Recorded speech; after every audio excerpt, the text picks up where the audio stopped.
오늘 말씀의 시작인 12절을 보면은 사도 바울은 내가 당한 일에 대해서 이야기합니다. 이것이 뭔가 하면 자신은 지금 로마의 감옥에 갇혀 있는 고난 가운데 있는 그것을 이야기합니다. 그리고 또한 오늘 본문 마지막 절인 18절을 보면은 나는 기뻐하고 또한 기뻐하리라 라고 결론을 맺습니다. 로마 감옥에 갇히는 그런 고난을 당하고 있지만은 자신은 기뻐하고 기뻐한다라고 이야기합니다. 무슨 일이 바울에게 일어난 것입니까? 감옥에 갇혀 있는 고난 가운데서도 기쁨을 사도 바울이 누린 이유가 무엇인가? 그것을 오늘 본문 말씀을 통해서 우리가 살펴보고자 합니다. 사도 바울은 자신이 옥에 갇히게 된 고난은 로마 고위직 사람들에게도 복음이 전파되는 것임을 알았습니다. 12절에 형제들아 내가 당한 일이 도리어 복음 전파의 진전이 된 줄을 너희가 알기를 원하노라 라고 이야기합니다. 그러므로 바울이 복음을 전하다가 로마 감옥에까지 오게 된 것은 감옥에 있으므로 복음을 전하지 못하게 되는 복음 증거의 퇴보를 가지고 오게 된 것이 아니라 자기가 비록 감옥에 갇혀 있지만은 그것을 통해 오히려 복음이 더욱더 전진하게 되는 그런 일들이 가져오게 되었다라고 이야기합니다. 복음의 진전이 있게 되었음을 이야기합니다. 사도 바울이 어떻게 해서 로마 감옥에 오게 됐는가? 사도는 처음에 예루살렘으로 갔습니다. 그런데 어떻게 이렇게 로마에 오게 됐는가? 경위는 이랬습니다. 사도행전 22장을 보면은 사도 바울이 이제 예루살렘으로 갔습니다. 그때 사람들은 바울을 율법에 반대하는 말을 하고 하나님의 성전을 모독한다는 죄목을 지어 고발했습니다.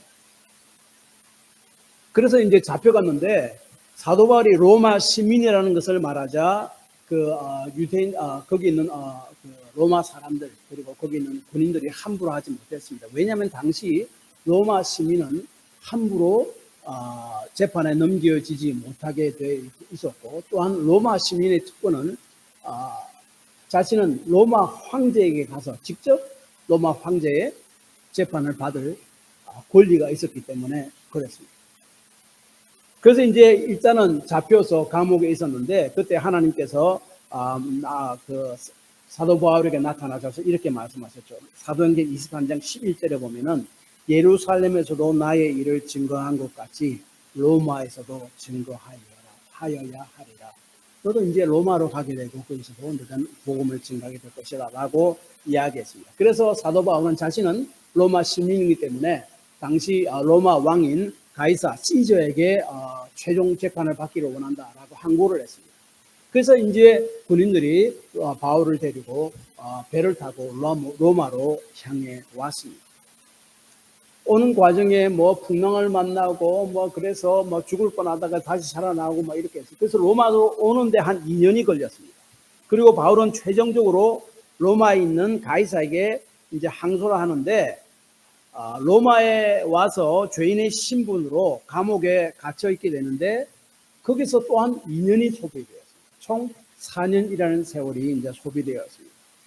로마에서 바울이 수감 생활을 하는데 좀 독특한 수감 생활을 했습니다. 사도행전 28장 16절에 보면은 우리가 로마에 들어가니 바울은 자기를 지키는 한 군사와 함께 따로 있기를 허락하더라라고 말씀하고 있습니다. 다시 말하면은 사도 바울은 로마에 있는 황제의 감옥 안에 갇혀 있었는데 다른 잡범들과 다른 흉악한 범죄자들, 살인자들이라든지 물건을 훔친 자들이라든지 폭동을 일으키는 그런 사람들과 함께 감옥에 갇힌 것이 아니라 따로 갇혀 있었다라고 이야기합니다. 왜냐하면 그래서 어떤 한 개인의 집에 사도 바울을 거기에 감금해 놓고 그다음에 그 주위에 로마 군인들이 그를 감금하고 지키고 있는 그런 형태였습니다. 왜 사도 바울은 따로 그렇게 다른 그 범죄들과 같이 섞이지 않고 따로 내어두는가? 아마 우리가 생각할 때는 이렇습니다. 사도 바울은 다른 범죄자들, 흉악한 살인이나 방화나 폭동 이런 사람들과 같이 않게 예수라는 사람의 일로 잡혀간 겁니다. 이 사람 좀 독특하고 좀 특별한 사람이다라고 생각해서 그런 사람과 정리해서 아마 바로 한 집에서 격리시켜서 그를 감금했다고 생각합니다. 그래서 사도행전 28장에 보면은 세 집에 2년을 있었다라고 하고 있는데 이 세 집이 바로 바울이 다른 죄수들과 분리되어서 로마 군인과 함께 수감되었던 그것을 이야기합니다. 그래서 바울은 자기를 지키는 로마 군인과 함께 어떠한 집에 착고에 매여 수감되어 있었습니다. 당시 로마 습관에 의하면은 로마 군인은 6시간마다 교대하며 24시간 지키게 되어 있었습니다. 특별히 사도 바울은 자신은 그 집에 갇혀서 다른 데로 나갈 수는 없었지만은 다른 데서 들어오는 사람을 마음대로 접근을 할 수 있었습니다. 그래서 빌립보 교회는 나중에 보면은 에바브로디도를 사도 바울에게 보내서 사도 바울을 돕도록 이렇게 만듭니다. 그래서 그곳에서 사도 바울은 그를 지키는 왕 근위대 사람들에게 복음을 말씀을 전합니다.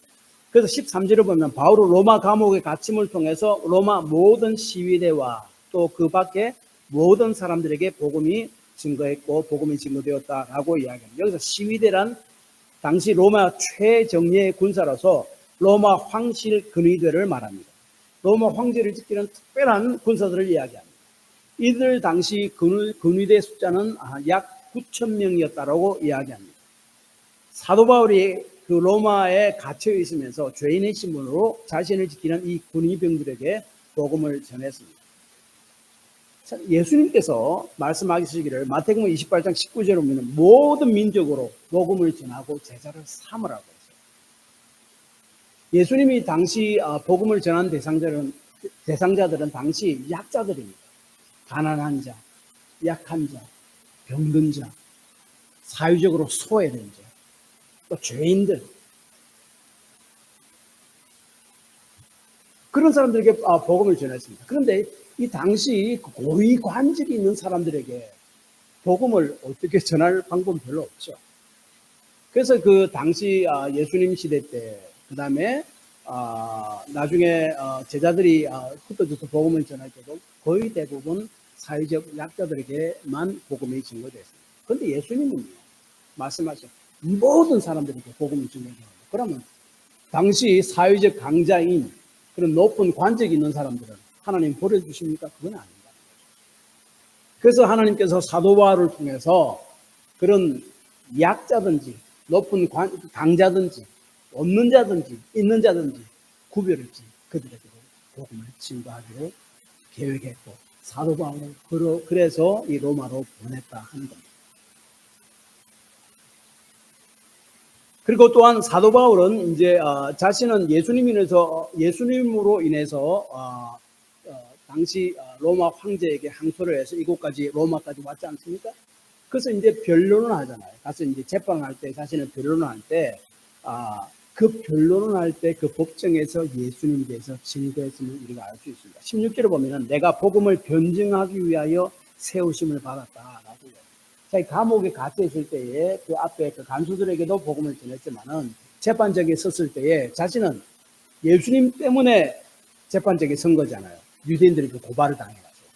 그래서 예수님은 누군가를 갖다가 그 사람들에게, 그 높은 그 재판관들에게, 그리고 고위 관직자들이 쫙 있는데서 담대하게 자신을 이야기했습니다. 그러니까 사도 바울은 그 법정에서 자기가 죄 없다고 풀려나려고 자기 자신을 변호한 것이 아니라 예수님은 그런 이상한 사람도 아니고 폭도도 아니고 세상에 이상한 관습을 전하는 그런 분도 아니고 그분은 바로 우리를 구원하고 이 땅에 오신 구원자 예수 그리스도 이심을 증거한 거죠. 그리고 특별히 12절에 진전이라는 헬라어입니다. 복음을 그래서 감옥에 있어서 이렇게 그 간수들에게나 재판정에서 예수님에 대해서 변론하고 이야기하고 복음을 전했는데 그래서 그것으로 인해서 복음에 진전이 일어났다라고 이야기하는데 이 재미있는 것은 이 헬라어로 그 진전이라는 헬라어가 프로코페라는 헬라어랍니다. 근데 진전은 프로코페, 그 다음에 프로코스페가 있습니다. 거의 발음 비슷하잖아요. 프로코스페는 방해입니다. 그 obstacle, 뭐 방해물, 뭐 이런 걸 이야기해요. 그래서 사도 바울은 자기가 감옥에 갇힌 것은 프로코스페, 복음에 진전되는데 방해가 된 것이 아니라 프로코페, 오히려 진전이 되었다. 하나의 word play라고 그러죠. 말로서 이렇게 좀 이렇게 이야기하는, 이렇게 재미있게 이야기하는 그것을 지금 하고 있어요. 감옥에 갇힌 것이 복음에 방해된 것이 아니라 오히려 진전이 되었다. 그래서 강제해서 이렇게 word play로 이렇게 이야기하고 있어요. 우리가 우리의 고난이 복음을 증거하는데 꼭 방해가 되는 것이 아니라 복음의 진전을 가지고 올 수 있다는 것을 듣는 말씀입니다. 왜 그럴까? 조금 전에 제가 말씀드렸습니다. 그리고 또한 사도 바울이 로마 감옥에 갇힘으로 인해 감옥 밖에서는요, 더욱더 열심히 복음을 전하는 그리스도인들이 생겨났습니다. 긍정적인 면에서도 그렇고 부정적인 면에서 그렇고 두 가지 현상이 나타났습니다. 바울은 감옥에서 그 높은 고위 관직자들에게 복음을 전하게 됐습니다. 그렇죠? 가난한 사람들에게는 이미 복음이 전해졌고, 그렇지만 아주 높은 자리에 있는 사람에게도 복음이 전거돼야 됩니다. 그대로 전해졌습니다. 그리고 감옥 밖에서는 두 부류의 사람이 생겼습니다. 긍정적으로 복음을 전하는 사람들입니다. 바울의 사역을 바울이 지금 복음을 전하다가 이제 로마 감옥에 갇혀 있으니 자신들은 지금까지 바울의 사역을 위해 기도하고 지원해 주던 그런 사람들로서 바울이 지금 밖에서 복음을 마음대로 전가하지 못하니 그 바울이 대신 자신들이 그 바톤을 이어받아 열심히 이곳에서 복음을 전해야겠다라고 생각해서 자신들이 있는 그곳에서 열심히 복음을 전했습니다.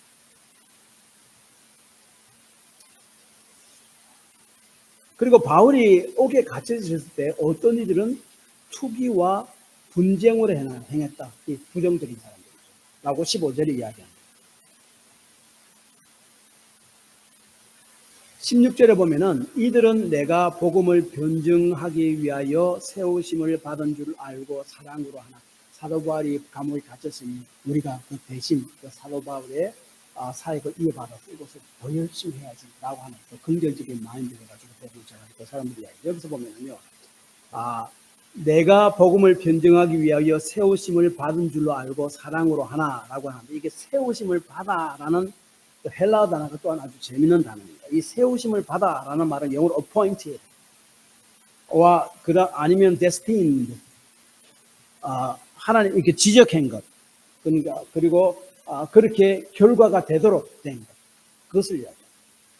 다시 말하면 이 세우심을 받아라는 단어는요, 당시에 군사 용어였습니다. 하나님이 바울을 그렇게 세웠다는 것. 다른 말, 하나님이 바울을 로마 감옥 속에, 로마까지 끌고 가서 그 감옥 속에 넣었다는 거예요. 하나님의, 보면 이렇습니다. 군사 용어잖아요. 그러니까 하나님은 하늘의 군대의 대장 되시고 사도 바울을 스파이로 로마 그 최정예 군대 최정예 군인들 그 사이에 심어 놓은 겁니다. 이미지 아시겠습니까? 사도 바울은 자신을 그렇게 이해하고 있습니다. 그래서 비밀리에 그 로마 군인들 근위대 가운데 파견됐다는 말이에요. 사도 바울이 감옥에 들어가 있는 것은 그것으로 인해서 하나님 왜 저를 이렇게 고난을 주십니까라고 생각한 것이 아닙니다. 사도 바울은 영적 눈이 떠여 있어요. 이것은 바로 하늘나라 군대 대장인 하나님께서 자신에게 명령을 줘서 자신은 하나님의 명령을 받아 로마 감옥 가운데 들어와서 복음의 비밀 작전을 지금 수행하고 있다, 이 말입니다. 사도 바울은 그래서 알았습니다. 그래서 이 18절에 보면 기뻐한다라고 이야기합니다. 고난도 그냥 어쩔 수 없이 왜 이렇게 고난이 일어날까 그렇게 생각하지 않았어요. 고난을 통해서 하나님 뜻이 있는데 그것이 뭔가 분명히 알았습니다. 그래서 기뻐했습니다. 그리고 그 바울이 옥에 갇혔을 때에 밖에서 바울을 대신해서 열심히 긍정적으로 복음을 전하는 그 사람도 그 사실을 알았습니다. 16절에 눈치챘습니다. 그만큼 그 사람도 영적으로 깨어있는 사람이고 영적 눈이 떠여있는 그런 사람들이었습니다. 사도 바울이 옥에 갇혀서 고난을 당하고 있을 때야 하나님이 치신 것이다 라고 생각해서 그를 배척하는 것도 아니고 오히려 하나님의 생각과 계획을 눈치챘다는 거예요. 하나님께서 영적인 스파이로 하늘나라 스파이로 로마 그리스도의 속에 보냈다는 것을 알았다는 것이죠. 그만큼 영적으로 깨어있었던 사람들입니다. 그래서 그들은 더욱더 열심히 자기들은 이 감옥 밖에서 복음을 전했다라고 이야기합니다. 자신들이 따르던 영적 지도자 사도 바울이 감옥에 갇히는 고난을 당할 때 이들은 위축되는 것이 아니라 더욱더 담대해졌습니다. 1956년 1월 8일 에콰도르 아쿠아 족속들에게 복음을 증거하던 짐 엘리엇을 비롯한 5명의 선교사들은 3개월 후에 그 아쿠아족들에게 다 살해되었습니다. 그리고 모두 다 살해되고 난 이후에 그 라이프지에서는 이 사건을 다루는데 10페이지나 이르도록 이렇게 다루었습니다. 그럼 큰 기사로 뭐라고 이야기한다면 얼마나 불쌍한 양들입니다. 짐 엘리엇과 다른 그 친구들은요, 선교사들은요, 당시 그 일리노이주에 있는 위튼 칼리지 크리스천 대학이죠. 거기서 정말 수석으로 졸업한 아주 똑똑한 인재였습니다. 그들이 하나님의 사명을 받아서 미종족들에게 복음을 전한다고 그 에콰도르 그 아쿠아족들에 가서 있다가 그냥 그들에게 살해됐습니다. 그런데 이 5명의 선교사들이 순교를 한 후 36년이 지난 1992년 6월 11일 아쿠아족의 땅 와오라니 우림 지역의 외딴 마을 티테노에서 감격적인 신약 성경 봉헌 예배가 드려졌습니다. 그 예배에 참석한 그 인디언 성도들 가운데 3명은 5 선교사를 살해했던 데 가담했던 그 사람들이었고, 또한 현재 그 와오라니 교회 지도자로 활동하고 있었습니다.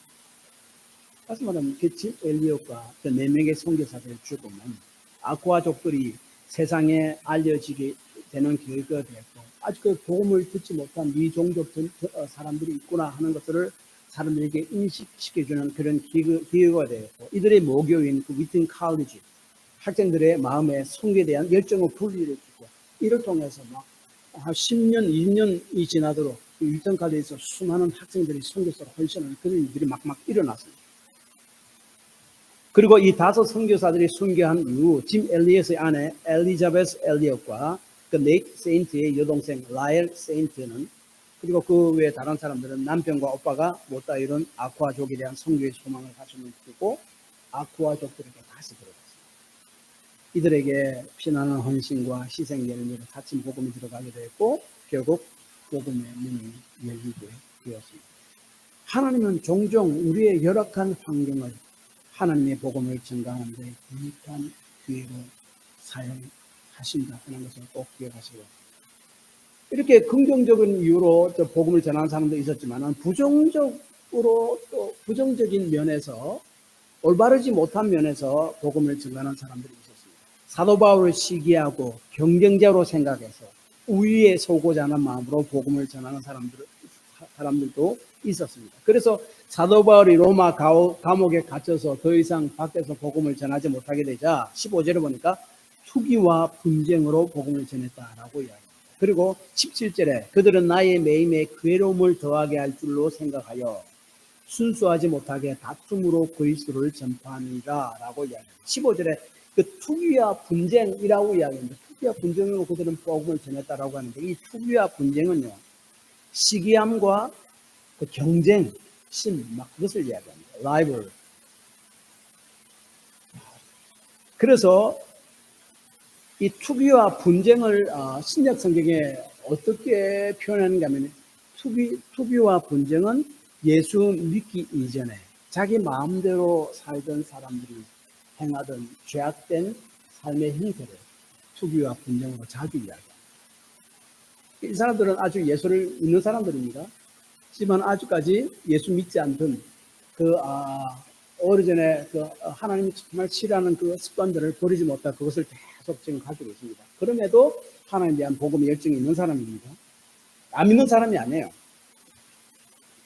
그 디도서 3장 3절이나 또 3장 9절에서 11절을 보면은 부패한 삶이고 버려야 될 삶의 태도가 바로 투기와 분쟁을 이야기합니다. 예수님께서 돌아가시기 전에 제자들을 모아놓고 한 설교에서 가장 많이 언급한 것이 하나들입니다. 너희들 하나가 서로 사랑하고 하나가 투기와 분쟁은 시기하는 하늘의 문을 깨뜨리기도. 그래서 이 투기와 분쟁은 그리스도인의 교회에서 피해야 할 악한 덕목임을 성경에서 이야기합니다. 그래서 이 본문은 투기와 분쟁으로 복음을 전하는 자는 누구인지 구체적으로 밝히고 있지 않습니다. 그러나 이들은 다른 복음을 전하는 이단들은 아닙니다. 빌립보 교회 안에 있는 성도들이고 바알과 같은 바른 복음을 전하는 자들이었습니다. 그래서 이들에 대해서 이야기할 때에 예수 그리스도의 복음을 전하는 자로고 15절, 17절, 18절에 계속해서 이야기하기 때문에 그렇습니다. 그럼 왜 이들은 사도 바울이 옥에 갇혔을 때 사도 바울의 시기에서 시기로 막 그리고 경쟁한 그런 마음으로 사도 바울이 복음을 전했을까? 사도 바울이 옥에 갇힌 것은 하나님께서 의도하신 것임을 몰랐을 겁니다. 하나님께서 그 로마의 고위층들에게 복음을 전하라고 그들 안에 심어놓은 하늘나라 스파임을 몰랐던 거죠. 그러니까 단순히 경쟁자로만 생각합니다. 그래서 이 바울이 복음을 전하다가 복음을 전할 때 바울을 통해서 많은 사람들이 막 예수 믿고 났잖아요. 근데 자기가 아무리가 시기가 나는 거예요. 그런데 바울이 옥에 갇혔으니까 아이고 잘됐다. 바울이 옥에 갇혔으니까 복음을 밖에서 못 전하니까 우리가 더 열심을 내서 사람들에게 복음을 전해서 결국은 하나님께 영광도 되지만 자신은 더 나타내는 그런 마음들이 많이 있었죠. 그런 의도로 그랬을지 않을까라고 그렇게 생각합니다. 그리고 또한 이 사람들은 사도 바울이 하나님 보내신 사도라는 사실을 아직까지는 완전히 받아들이지 못한 것이 아닐까 하는 생각도 해봅니다. 왜냐하면 사도 바울이 그 다른 서신들에서 곳곳에서 자신은 하나님이 보내신 사도라는 것을 굉장히 강조합니다. 빌립보서에서는 그것을 강조하지 않지만은 그래서 그것을 볼 때 뭐 사도 바울도 뭐 우리와 뭐 사도 바울이나 내나 뭐 그래서 그 사도 바울을 하나의 그 경쟁 상대로만 생각할 가능성도 있습니다. 그래서 사도 바울이 옥에 갇혔을 때 열심히 복음을 전해서 바울보다 더 많은 성과를 나타내고 전 자신을 나타내려고 하는 그런 생각들이 있었죠. 그리고 17절에 보면은 이들이 그렇게 하는 것은 그들은 나의 매임에 괴로움을 더하게 할 줄로 생각하여라고 사도 바울은 이야기합니다. 자신들이 가지고 있는 시기하고 비교하고 자신을 좀 더 나타내 보이려는 생각을 사도 바울도 가지고 있다라고 생각한 거죠. 그래서 옥에 갇혀서 더 이상 복음을 전하지 못하는데 자신들이 열심히 내니까 얼마나 시기가 나겠는가라고 생각한 겁니다. 사람들은요, 내가 경험하고 내가 생각하는 것을 저 사람도 거의 똑같이 생각할 것이다 라고 생각하는 경향이 있습니다. 그럴 수도 있지만은 안 그럴 수도 있습니다. 그리고 영적으로 막 그렇게 깊지 못한 사람들은 사도 바울과 같이 자신의 생각을 뛰어넘는 내가 어떻게 되든 그리스도의 복음만 증거되면 나 괜찮다라고 생각하는 그것을 도저히 이해 못하는 사람들이 많습니다. 자신이 그렇게 되지 못하기 때문에 이해를 못해요. 그럼 어떻습니까? 그 사람들이 그렇게 될 때까지 기도하는 거죠. 사도 바울도 아마 그 감옥 속에서 그 사람들을 보고 아이고 바르지 못한 동기인데 그래도 그 사람들이 좀 영적으로 깊어져서 그것을 깨닫고 이해하는 과정까지 올 수 있도록 계속 기도했지 않는가. 그래서 이 사람들은 바울이 옥에 갇힌 동안 열심히 복음을 전하는 것을 통해서 사도 바울을 좀 시기심을 나게 하려고 했는데 사도 바울은 거기에 대해서 전혀 영향을 받지 않습니다. 오히려 그들이 영적으로 깊어져서 그리스도만 나타내면 된다는 그런 영적인 수준까지 올 수 있도록 아마 기도했지 않을까라고 그렇게 생각합니다. 자신의 가침을 통해 복음이 사회적 높은 지위에 있는 자들에게도 전하게 하려는 하나님의 비밀스러운 계획이었고 오히려 복음이 앞으로 진전해 나가는 계기가 되었음을 사도 바울은 알았을 때에 그 영혼 깊은 데서 하나님 주시는 기쁨으로 넘쳤다 하는 것이 18절 말씀입니다. 그래서 사도 바울은 18절에 그러므로 무엇이냐? 거칠애로 하나 참으로 하나 무슨 방도로 하든지 전파되는 것은 그리스도니 이로써 나는 기뻐하고 또한 기뻐하리라 라고 이야기합니다. 15절에 이야기한 대로 투기와 분쟁으로, 즉 예수 믿기 이전과 똑같은 마음과 동기를 가지고 복음을 전하는 것은 분명히 잘못되었습니다. 그들은 그 잘못된 동기로 복음을 전하는 그 태도, 말씀을 통해 성령의 인도하심을 통해 깨달아 고쳐야 합니다. 그래서 이들이 깨닫고 바른 동기로 복음을 전할 수 있도록 옆에서 인내하고 그들을 위해서 기도해 주어야만 합니다. 그럼에도 불구하고 바울은 자신이 감옥에 있는 환경 가운데서라도 기뻐하는 이유는 다른 그리스도인으로 하여금 복음을 전하려는 그런 마음에 불을 지폈다는 그 사실만으로, 그래서 복음이 더욱더 증거되고 앞으로 전진해 나간 그것을 볼 때에 자신을 기록하는 기뻐했습니다. 그리고 또한 가난한 자뿐만 아니라 높은 자들에게까지 모든 민족에게 복음을 전하는 것을 자신은 기뻐했고 하나님 주시는 그런 영적 기쁨을 맛볼 수 있었다라고 이야기합니다. 다시 말하면 사도 바울의 기쁨의 근거는 자신이 옥에서 풀려나는 것 아닌 것, 그것에 있지 않았습니다. 복음이 증거되는 것에 있었습니다. 다시 말하면 사도 바울의 삶의 중심에 복음이 있었습니다. 내가 어떤 어려움에 있든지 이 어려움을 믿음으로 잘 이겨내는 방법 중 하나는 이 어려움을 통해서 복음이 증거되게 해달라고 기도합니다. 그리고 그런 삶을 사는 거예요. 그리고 실제로 참 어려운 가운데서 낙심치 않고 예수님 대해 믿지 않는 사람들에게 복음을 전하는 것입니다. 이를 통해서 하나님께서 그 사람에게 기쁨을 주세요. 세상이 주는 기쁨이 아닌 하나님께서 주시는 영혼 깊은 곳에서 솟아나오는 기쁨을 말합니다. 내가 모든 것이 잘 풀릴 때 예수를 전하는 것이 효과적일까? 저는 아니라고 생각합니다. 한국의 사실 교회들이 보통 그 전도 집회할 때 어떤 사람을 데리고 옵니까? 사회적으로 성공한 사람들, 잘 나가는 사람들 데리고 오죠. 그래서 어떤 메시지를 줍니까? 여러분 예수를 믿으면 나같이 이 세상에서 모든 것이 잘 됩니다. 예수를 믿으면 나같이 부자가 되고 BMW를 몰 수도 있고 이 모든 일들이 잘 풀려서 떵떵거리며 살 수 있습니다 하는 그런 메시지를 정합니다. 그것은 바른 복음이 아니라 번영 복음이죠. 그런 가능성은 없습니다. 잘 되고 부자 된다는데 왜 교회 안 나가겠습니까? 그렇잖아요. 그러나 어려움에 처해 있으면서 믿음으로 살며 복음을 전한다면 사람들은 저 사람은 저렇게 어려움을 당하는데 어떻게 저렇게 기쁨으로 살며 복음을 전하지? 믿음으로 살며 낙심치 않고 복음을 전하지? 하나님을 원망하지 않고 이렇게 살 수 있지? 저 사람이 믿는 예수님이 누군가? 라고 의문을 가지고 이걸 통해서 이 사람들은 진정한 예수님이 누군지를 찾게 됩니다. 바른 복음을 접하게 되는 하나의 계기가 된다는 거죠. 제가 한국에 이번에 가서 그 부산 감천마을에 갔습니다. 여러분 감천마을이 뭔지 아십니까? 감천마을은 저 영도 위에 있는 그 산꼭대기 있는 마을입니다. 옛날에 그 6.25 때 그 피난민들이 피난 와가지고 있을 곳이 없어서 그 산꼭대기에 막 환자집을 짓고 살았습니다. 근데 그 환자집은 지금 슬라브 집으로 조금 변했지만은 옛날에 그 조그만 하루 전에 못 살던 그 집 그대로입니다. 그래서 부산에서 가장 못 사는 동네 중에 하나가 그 감천입니다.